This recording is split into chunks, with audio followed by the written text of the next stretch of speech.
Getting sober was hard enough, but staying sober throughout a global pandemic? Talk about a challenge. On this episode, I talk about staying dry and how I've managed to keep on this path of counting days, not drinking or abusing my body, even as the world begins to slowly open back up. This is the Lucie Beatrix podcast. Thanks for tuning in. Last season, I brought you stories about going from fashion model to running fast and far, or how I went from the covers of magazines to breaking the tape at races here in New York City. This season, there's a whole lot of new stuff coming your way, so make sure you subscribe to the show to get the latest downloads. In this bonus episode today, before I launch into season 2, I'm just going to talk candidly or freestyle on a topic that I've touched on in the past 2 years, and that is my sobriety. Hey guys, so here's a really off-the-cuff episode between seasons before I launch into season 2 when I'm going to have a sponsor and all kinds of fun stuff coming your way. So today's more just chatting with you guys. It's been a while. It's been, almost a year since I updated the show.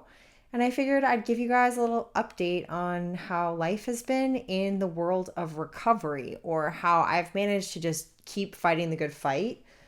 And as you know, or maybe you don't know, on May 13th, 2019, 796 days ago exactly, I made this choice and I so far have stuck with it, and that's to stop drinking. The first year getting sober was totally crazy. I had to navigate so much. All of these feelings I had been numbing out showed right up, meaning I had to actually sit down and grieve my dad's sudden death. I went through a divorce, which was pretty hard. And I had to learn how to just be a human. That's the only way I can really put it, of just getting my shit together. Things that I hadn't been doing in all of the years that I was spinning my wheels as an alcoholic, things like going to the dentist or just taking care of myself. I had to address and buckle up, put on my big kid pants and face. Even just freaking taxes. Doing taxes was a big thing to navigate as a sober human. So up until the point before I got sober, I had been surviving on very little nutrition. Basically, I drank a couple bottles of red wine a day to keep me going, with some fruit and vegetable tacked on to that. But, I couldn't think of a day that I didn't start my day after black coffee by putting back a bottle of wine. And then maybe, after I was drunk enough, I would eat something. But most of my caloric intake for so many years was literally alcohol. So getting sober was not only just getting my body rid of ethanol alcohol, but also learning how to fuel and nourish myself, which involved all kinds of learning lessons and, figuring all that out. It was almost like I was reinventing the wheel of learning how to just eat without without being drunk.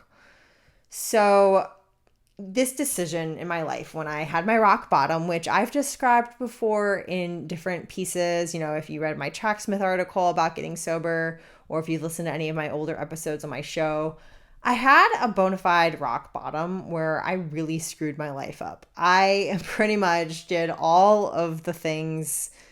I did all this bad stuff that left me at a completely terrible place. And I literally was like lying in a bathtub with my nose bleeding, and it was like 5 or 6 in the morning, and my poor ex-husband he was my husband at the time. He was just like, "Lucie, what the hell? What have you done?" And I'm like, "Yeah, I need to clean up my act. Like, this is it." And so that was the day that I called up a friend and was like, "Hey, I think I need to get into recovery or meetings or something. Like, I just need help." And she told me the famous words that were, famous to me, but she said, "You don't have to feel this way anymore. You do not have to have this feeling ever again. Come with me to a meeting." And that was that. That was the first day I ever went to the program, as we call it, the secret society, or whatever you want to say, because, it's anonymous. But yeah, so I made the choice to get sober that day. And that day is forever going to be my day one. That was my 24 hours. First 24 hours sober in as long as I could remember. So in my adult life, I mean. So yeah, it was a big moment. What I specifically want to touch on though today is more of not just that first year of getting sober where I was going to meetings and stuff, but how I stayed sober during the freaking pandemic. Because holy crap, I had been new to the program. I think I had like 10 months or something.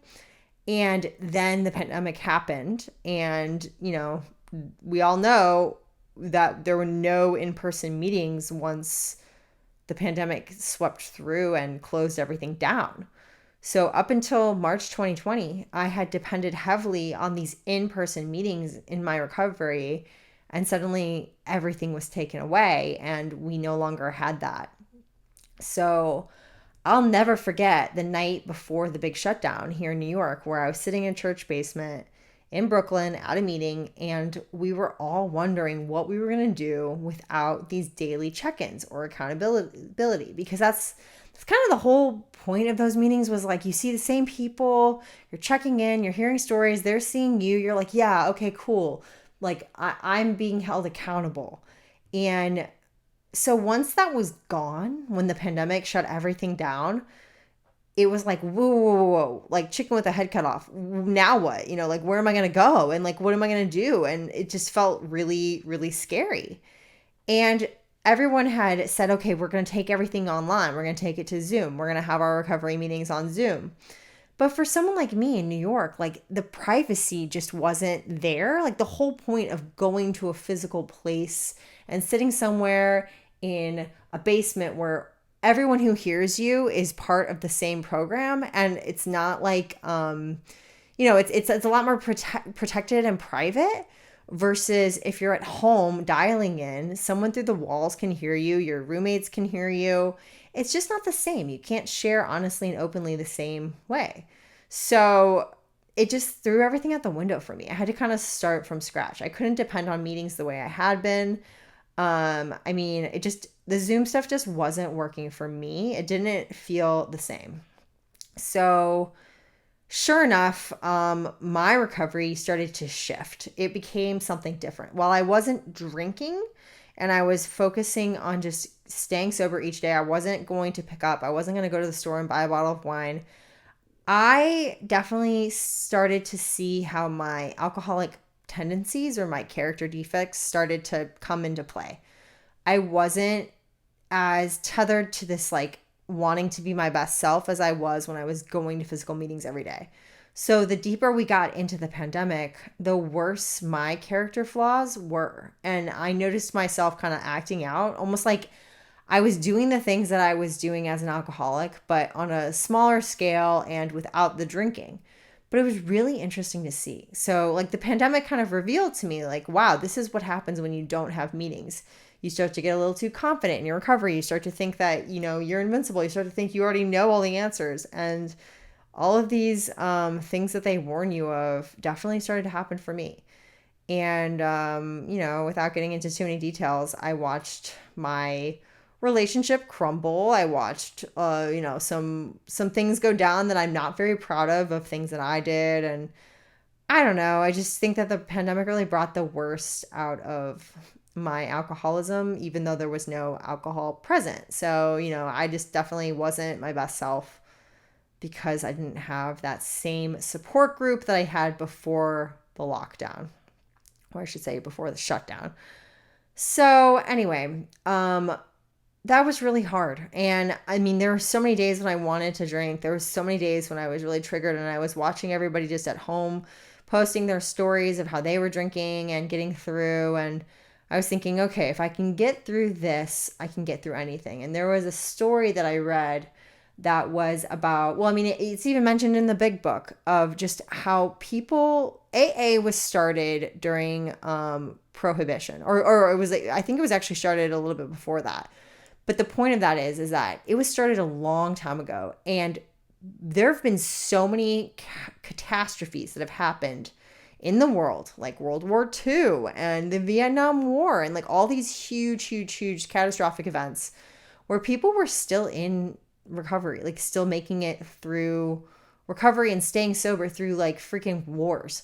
So I was like, this is no different. I just have to like stick with it and get through the other side. And I can't wait to go back to meetings where I'm going to be able to say, yeah, I went through a whole year, stayed sober, even though I didn't have my support group.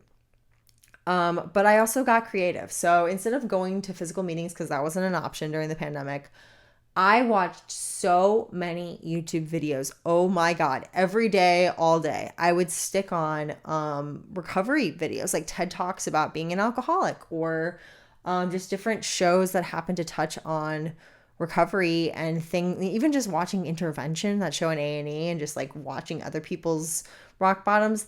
That kept me in it. That kept me fighting. That kept me seeing the dark side of this disease or this affliction that I have. And something about watching that stuff kind of kept me in it, and it felt almost like a simulation of going to meetings, because it's like you're hearing stories of other people and how their lives have fallen apart from this.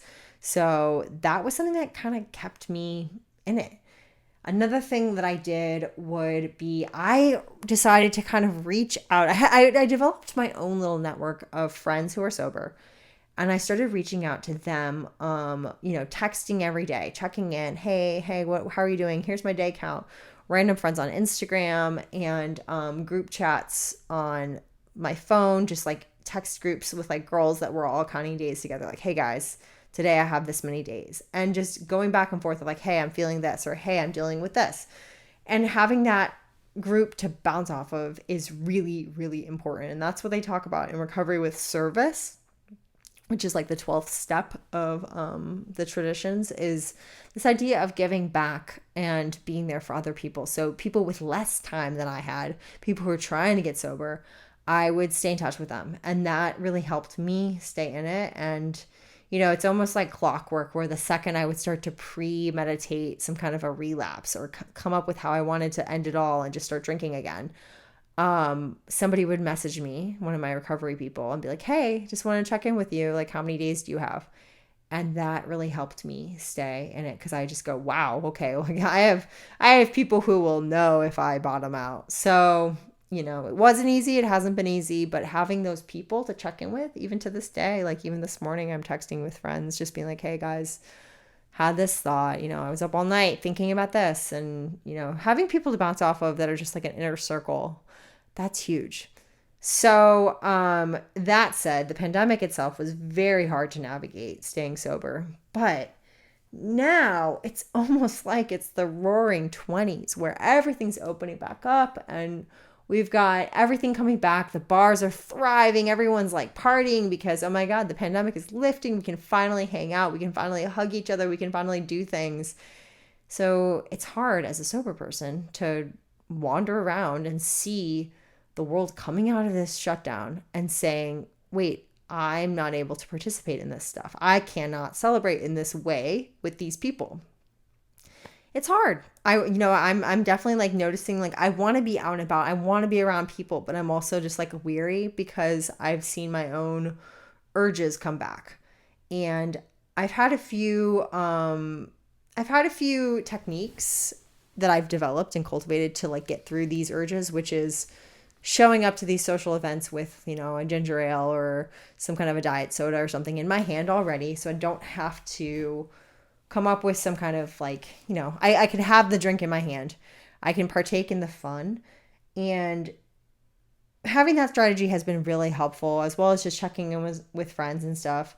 But it's not easy. Like I'm trying so hard to stay tethered to the program, and I've been kind of like what they call a two-stepper, meaning I'm not sponsored. I don't have a sponsor right now. I'm not working the steps actively with someone else. I'm aware of the steps. I'm aware of the program. I check in with people, but I'm not totally in it. And that's why they call it a two-stepper, because it's like I'm doing the first step and the last step. I'm doing the service aspect and I'm doing the first thing of admitting I have a problem, but I'm not actually like really doing it and working the program the way that I know I should. which I don't know. I blame being a stubborn alcoholic. I blame this idea of being terminally unique, of this idea that in recovery, a lot of us afflicted we try to convince ourselves that we're different. We try to say that we know all the ways that it should be done, and we know that we're going to be fine just doing it on our own. But at the end of the day, I know what this is called, and that's called white knuckling it, where you're just kind of fighting and you're not doing it the right way. So I might be sober, but it's very different than like really working on staying sober the way that I should. But that's just me being totally transparent. Everybody's on a different path. Everyone's in a different place in their recovery. I know that I have 796 days sober. I have that. I have it. And I occasionally write that number on my arm, like to prove to myself, like, hey, I've come this far. I've got this many days. I'm so close to 800, God willing. Like, I think I can get to that point. And I have these checkpoints. And, 800 is not that far from 1,000. There's just so many exciting checkpoints that I do want to hit. But I'm also being honest that this pandemic really shook me to my core. It made my sobriety tested, and I've been trying really hard to get back on track. There are meetings that are coming back, and I've made it to a few. I'm trying to get back onto a better schedule with it. But I know that that's really important. I know I need to get back into meetings. I know I need to make that my first and foremost thing. But I'm here to say that, over 2 years sober, I still think about it. I still think about it all the time. I still think about how I want to drink. I still think about how close I am to just like flying off the wagon and going deep down that rabbit hole of drinking again. And so, people always ask me, they're like, do you ever think about drinking? And I'm like, yeah, all the time. Like, it's not just one and done. I'm totally fixed for life. I have to really be on top of my recovery, and I have to not let little things get to me. I just have to be honest with myself that it's still something that I just like, this is my disease. This is how my brain is wired. It wants to drink. And, I'm going to keep at it. And if anyone else is out there is like, struggling like this, I feel you. Like, we're in this together. It's not easy. We are alcoholics, and this affliction, if there are two options. You're going to end up in jail, or you're going to end up dead. And that's the way I look at it. And a few friends have reached out to me whenever I've had these premeditated relapse thoughts. They're like, you know what, Lucie, like, you have to remember the difference between us and the ones that can drink responsibly. And, there's no use in convincing ourselves that we can be the ones that can drink responsibly. The difference between us and them is that we are the ones that end up dead. We are the ones who end up in jail if we keep on the path that we're on. And I know this about myself. My rock bottom taught me that is a possibility if I don't get on top of it. So, I'm proud of my day count, but it's also very humbling. It's not some kind of like an ego thing. I don't go, yeah, 796 days, yo, like, I'm on it. I know everything. No, I feel like I'm constantly keeping myself in check. I don't know everything. So yeah, it's not easy. That's, I guess, the moral of the story is, hey, the world is opening back up. There's so many temptations all around. We just had a freaking worldwide pandemic. Nothing has made sense for the past year and a half, but I'm just going to keep counting days, and, not even days, but keep counting hours and be like, hey, it's 6:30 right now, in New York City, and I'm going to stay sober until 7:00. And then I'm going to stay sober till 8. And like, that's kind of how I have to break it down. But yeah. So moral of the story is, it might be the roaring 20s, but for an alcoholic, we are still fighting the good fight. And, I'll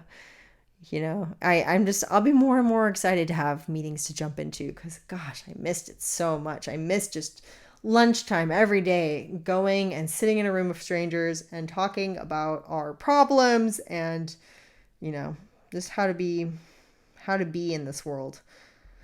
So there you go. That's my show for today. This mini solo-sode is just a bonus episode. I can't wait to bring you the next season with a new sponsor that I'll be announcing later this week. So thank you so much for tuning in. If you want to hit me up on Instagram, I'm at LucieBeatrix. You can message me there. And until next time, just be fast.